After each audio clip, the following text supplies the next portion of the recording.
Përshëndetje, jemi bashkë në edicionin informativ këtu në ekranin e Blu Televizion.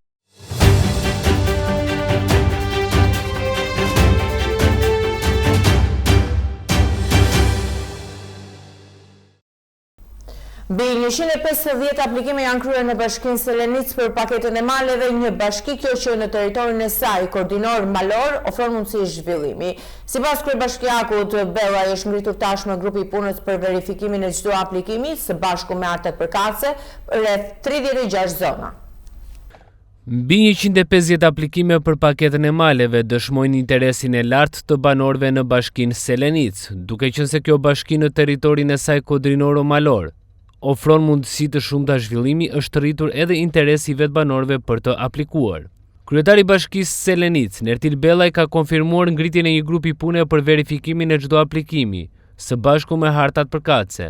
Më pas, aplikimet do të dërgohen pranë Ministrisë së Pushtetit Vendor. Aktualisht janë evidentuar rreth 36 zona, por synohet që në vijim të përfshihet gjithë territori në këtë mundësi zhvillimi, gjithmonë në përputhje me dokumentacionin përkatës të aplikuesve. Bashkia e Selenicës për shkak të territorit të saj koordinor dhe malor përbën një nga bashkitë me potencial të lartë për zhvillimin e zonës dhe aplikimit e paketeve e maleve. Deri më sot ka pasur një interesim të madh të banorëve, shifra është mbi 150 aplikime për paketën e maleve. Bashkia ka ngritur grupet e punës dhe është angazhuar që hap pas hapi, rast pas rasti ti evidentoj, të bëj harta përkatëse dhe të aplikoj pranë Ministrisë së Pushtetit Vendor dhe pastaj të dalë VKM-ja për të miratuar zonën me zhvillim. Ne jemi në fazën që kemi filluar, 36 zona i kemi evidentuar, i kemi paraqitur pranë Ministrisë dhe shpresojmë që javën tjetër të dalë VKM-ja për këto zona. Në momentin që del VKM-ja, është faza e dytë ku banorët që më para kanë shprehur interesin mbien gjithë dokumentacionin që e lidhin aplikuesin me pronën dhe shpallen nga bashkia dhe nga këshilli bashkiak si posedues e cili ka poseduar këtë pronë mbi 10 vjet dhe ka lidhje, dhe pastaj në bazë të një projekti që ata do ta bëjnë vetë, do të aplikojnë dhe sipas ligjit për paketën e maleve është pikërisht Ministria dhe AZT-ja që jep lejen dhe lidhet kontrata, e cila është simbolike, është falas, është 1 euro, që do të thotë se njerëzit keq kuptohen, nuk është 1 euro për metër katror, por është 1 euro për të gjithë parcelën, që mund të jetë 1 hektar, 2 hektar, 5 hektar, varet se si do ta zhvilloj atë pronë. Dhe kjo pronë, pasi merr lejen e ndërtimit në AZT, duhet që të përfundoj brenda 3 viteve. Pra nëse nuk përfundon brenda 3 viteve, kjo kontratë dhe kjo leje përfundon, nuk regjistrohet. Ne kemi si prioritet ta vendosim të gjithë bashkinë, ku ka prona shtet dhe përgjithsisht ku janë pronat pyekullot, të cilat janë në gjithë bashkinë dhe po punojmë gradualisht që për çështjen e 1 muaji, 2 muaj ti vendosim edhe këto zona ku pikërisht ka edhe shpreh interesi në vende të ndryshme. Ne kemi shpallur të parën, ose aplikimet e para ka qenë për njësinë e Bratit, sepse aty ka qenë dhe një fluks më i lartë. Fluksi i lartë në njësinë e Bratit ka të bëjë dhe me lidhjen e lumit, po edhe me pasuritë që ka njësia e Bratit, siç është shpella e Shkruar Lepenicët, ujvarat e Velçës, ura e Bratit, uj kripur në Bashaj, ujvara e Rasalit, kala e Cerit, si thonë kala e Boderit, por edhe për natyrën e ashpër të egër ku ka mundësi zhvillimi, po ja dhe disa biznese që kanë filluar dhe kanë dhënë modelin dhe shembullin se si mund të zhvillohet dhe kjo i tërheq dhe njerëzit për të aplikuar. Aplikimet e para kanë nisur në njësinë administrative Brataj, ku është shënuar dhe një fluks i lartë aplikimesh. Kjo lidhet me pasuritë natyrore që kjo zonë ofron, si dhe me faktin që disa biznese kanë nisur tashmë aktivitetin, duke dhënë shembull konkret të zhvillimit. Bellaj ka theksuar se shpallja e zonave përcakton në një farë mënyre edhe tipologjinë e bizneseve që mund të zhvillohen. Fokusi kryesor pritet të jetë agroturizmi, fermat e vogla dhe bujtinat, të cilat do të japin më shumë zhvillim zonave. Në bashkia ku shpall dhe zonën prioritare, shpall edhe tipologjinë e bizneseve që mund të zhvillojë në këtë zonë.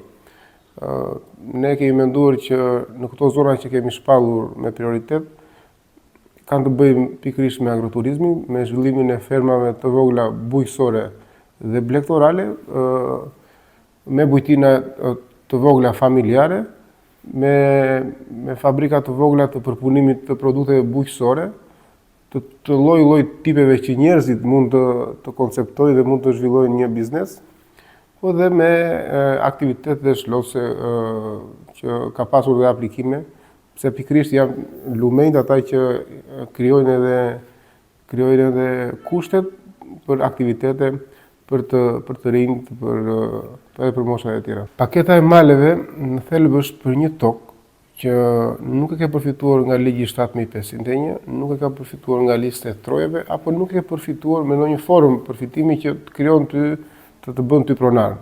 Por në zonën tonë dhe besoj në gjithë Shqipërinë, ka vende ku ne i dim që janë të vjetrat, ka lidhjen e një fisi, lidhjen e një personi, dhe pikërisht duhet që këta persona, ku me të vjetërën e tyre, kanë pasur tokën, kanë bërë një lloj aktiviteti, me bakti, me bujqësi, në lloj forme, pra e kanë poseduar dhe pikërisht fshati e di, sepse kjo bëhet me dëgjes publike në territorin e atij fshati, dhe ku nuk ka probleme. Pra ku thonë që po, pikërisht kjo tokë është e filan fisi. Pikërisht kjo duhet lidhja e tokës me personin. Dhe këta janë personat që aplikojnë dhe marrin statusin e pronës dhe pastaj e zhvillojnë biznesin. Për ta zhvilluar biznesin, nuk është e thënë që duhet ta zhvillojë vetëm ky zotëri. Po ky nesër mund të bëhet bashkëpronar me dikë tjetër. Por lidhja e tokës duhet të jetë me personin nga zona. Paketa e maleve shihet si një mundësi shumë e mirë zhvillimi për Bashkinë Selenic, ku numri i lartë i aplikimeve pritet të ndikojë pozitivisht në zhvillimin e zonave me karakter malor dhe kodrinor. Moshat pediatrike në qytetin e Vlorës në ndryshim nga një vit më parë janë më të prekurit se dakon gripi stinor apo rasteve COVID-19. Kështu shprehur gjatë një interviste për Blu Televizion, mjeku pediatër Redimone, sipas të cilit shifrat ja kalojnë dhe të sëmurëve kronik apo moshës së tretë. Në Vlorë qarkullojnë momentalisht në popullat 3 versione të gripit stinor, COVID-19 si dhe viruset të para-influencës. Mjeku Edimone tregon se është e vështirë të ndahen në rastet e gripit të stinës nga ato me COVID-19, pasi shfaqen me të njëjtat simptoma. Sipas mjekut, kur e gjithë familja rezulton e prekur nga virusi në të njëjtën kohë, kryhet më pas testi Covidit. Mjeku Mone thot se COVID-19 momentalisht është shoqërues i gripit stinor. Për sa i përket faktorëve shkaktues të kësaj situate epidemiologjike, nuk është vetëm gripi sezonal, po që një seri faktorësh. Janë 3 viruset e gripit, një në rast të parë, është virusi Covidit që tashmë e kemi pasur vitet e kaluara dhe do ta kemi çdo vit. Si dhe viruset e para-influencës, të cilët shpeshherë shoqërojnë këtë epidemi. Virusi Covidit ekziston. Për të bërë një ndarje klinike është pak e vështirë që neve të ndajmë nga ana klinike gripin nga Covidi. Por në rast se neve kemi prekje të një komuniteti familjar, pra të gjithë familjarët janë të sëmurë në të njëjtën kohë. Një nga gjërat që duhet të na shkojnë në mendje është që të bëjmë edhe testin e Covidit, në mënyrë që të ndajmë nëse është Covid apo është grip. Për sa i përket, si do thash, anës epidemiologjike, Covidi nuk është i shtrirë aq sa është gripi epidemik në këtë periudhë, por ai vetëm e shoqëron këtë, si do thash, epidemi. Sipas mjekut pediatër Edimone, tek fëmijët ka patur raste të cilët kanë kryer testin Covid dhe kanë rezultuar pozitiv. Mone thot se tek moshat pediatrike më tepër qarkullon gripi epidemik i grupit A, si dhe COVID-19, ndërsa po sipas Mone, numri rasteve me grip stinor është rritur ndjeshëm në shifra nga një vit më parë. Rastet që neve na janë referuar her pas here janë kryesisht gripi epidemik i grupit A, Covidi dhe pastaj grupet e tjera. Këto raste ndoshta nga viti kaluar, nëse mi krahason, kanë qenë më të pakta apo më shumëta? Flas vetëm për Covidin. Covidi është më pak se vitin e kaluar, kurse numri i rasteve të prekjes nga gripi në krahasim me vitin e kaluar është lehtësisht më i lartë. Pavarësisht të rasteve me COVID-19, mjeku Mone thot se në qendrën shëndetësore që mbulon nuk kanë kryer asnjë vaksinë anti-Covid përgjatë nisjes së 2026-s. Është të njëjta situatë si për gripin. Do të thënë, vaksinë Covid ne si vjet nuk kemi bërë. Por nëse ata duan që ta bëjnë, sidomos kjo bëhet me anën e kërkesës. Nëse ne gjithmonë këtë periudhë i kemi mëshuar më shumë, si të thuash, bërjes së vaksinës së gripit, për të ulur ato komplikacionet, edhe ato çfarë kemi thënë që nga vitet e kaluara lidhur me Covidin mbeten si rregull. Moshat pediatrike në qytetin e Vlorës, në ndryshim nga një vit më parë, kanë qenë moshat më të prekura për sa i përket gripit sinor apo rasteve me COVID-19, duke ja kaluar në shifra edhe të sëmurëve kronik apo moshës së tretë. Roli i psikologut në shkolla është më se i rëndësishëm sipas psikologes Elona Toçaj, pasi në bashkëpunim me mësuesin, drejtuesin e shkollës dhe prindrit duhet të evidentuar problemet tek shkollarët, të cilët i çojnë drejt zgjidhjes. Psikologu në shkolla është tepër i rëndësishëm për çdo nxënës, teksa numri i psikologëve në institucionet arsimore vitet e fundit është rritur ndjeshëm, duke qenë prezent në shumicën e tyre. Elona Toçaj, psikologe, e cila është angazhuar njëkohësisht në institucionet arsimore të qytetit, thotë se roli i psikologut është tepër i rëndësishëm, pasi në bashkëpunim me mësuesin, drejtuesin e shkollës dhe prindrit evidentojnë problemet duke u dhënë zgjidhje atyre. Pjesë më të madhe të shkollave të Vlorës funksionon psikologu dhe është atashuar një psikolog në çdo shkollë. Dhe jo vetëm psikologu, por gjithashtu është edhe punonjësi social, bashkalidhur edhe me oficerin e sigurisë, që janë aty të pranishëm, që në momentet e para të zhvillimit të procesit mësimor deri në përfundim të procesit mësimor. Roli i psikologut është pa diskutim shumë i rëndësishëm, sidomos në shkolla, sepse së bashku me mësuesët kujdestar dhe me drejtuesit e shkollës, të institucionit, janë ata të cilët e evidentojnë problemin, e analizojnë, e shqyrtojnë dhe japin zgjidhje në bashkëpunim gjithmonë me prindin. Janë këta faktorë të cilët e bëjnë atë fëmijë të jetë i suksesshëm në fund të ditës dhe të marrë zgjidhjen e atij problemi që mundet të ketë. Psikologe Elona Toçaj sqaron edhe disa prej problematikave që hasen çdo ditë tek adoleshentët brenda apo jashtë dyerve të shkollës. Sipas psikologes Toçaj, problemet vijnë nga familja dhe transmetohen më pas në shkollë. Nuk mundem të bëj një lloj renditje të problemeve, por mundemi të përmend disa prej tyre. Një e para vijnë problematikat socioekonomike, e para, siç është problemet vijnë nga familjet dhe dashur për dashur transmetohen edhe në shkollë. Në qoftë se ne kemi problematika ekonomike, në qoftë se ne kemi problematika familjare, si dhuna në familje, që realisht po shtohet kohët e fundit, pa diskutim që dhe ai fëmijë do ketë mungesa në shkollë, do ketë mungesë përqendrimi dhe rënje në mësime. Do ketë një gjendje emocionale jo të qetë, mund të ketë dhe sjellje agresive, ndërkohë që këto sjelljet agresive mund të ketë në mënyrë të vazhdueshme duke bullizuar një shok tjetër. Pra janë një sër problematikash të cilat ne nuk mundemi t'i ndajmë dhe t'i rendisim. Kjo është më pak apo kjo është më shumë? Jetojmë në një komunitet sa të dashur, po aq edhe të ashpër. Kështu që janë të gërshituara të gjitha. Nxënësit të cilët kanë probleme apo shfaqen në gjendje mendore dhe emocionale të rënduar, Toçaj thotë se ata e pranojnë ndihmën e psikologut, pasi nxënësit e shohin psikologun si pjesën e stafit që është çdo ditë aty, e kanë besim tek ai. Përgjithsisht e pranojnë në shkollë, sepse psikologu si thash është atashuar çdo ditë atje. Normalisht është bërë pjesë e stafit, normalisht ka një zyrë të veten dhe normalisht ata e dinë se ku është. Dhe dashur pa dashur përballen për ditë, çdo ditë dhe kërkojnë ndihmën. Ndoshta nuk vinë me idenë që shiko se un kam atë problemi dhe duhet të ta them ty, por nëpërmjet një bisede të rrjedhshme e nxjerrin problemin dhe e marrin ndihmën. Vendosja e psikologëve në çdo shkollë, Toçaj thotë se ka ndryshuar edhe qasjen e nxënësve tek psikologu, duke bërë që më shumë nxënës të vinë për këshillim tek psikologu, duke patur besim në ndihmën e tij. Për ai shkollë sa psikologu është në çdo shkollë, edhe qasja ka ndryshuar. Ai nxënësi e di që është aty.